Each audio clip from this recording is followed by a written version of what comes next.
Dans cette cave, toute l'histoire de la famille d'Angel.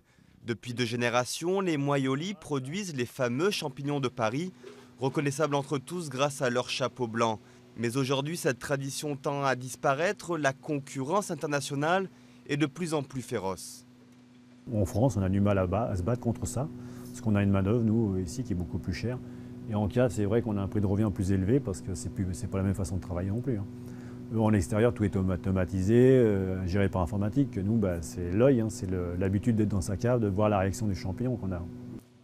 Un savoir-faire artisanal qui a connu son apogée au 19e siècle dans cette terre si particulière des carrières parisiennes.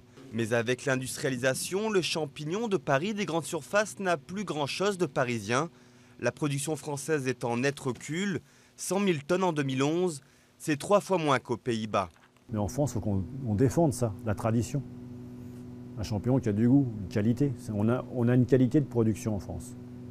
Et cette qualité est reconnue, les franciliens viennent directement dans sa carrière pour acheter leurs champignons. Je pense qu'en venant directement chez pas le fabricant, mais celui qui s'en occupe, je pense que j'ai plus de chances de tomber sur du très frais. Une proximité qui a sauvé l'entreprise d'Angel. Il y a 3 ans, le quinquagénaire a failli mettre la clé sous la porte.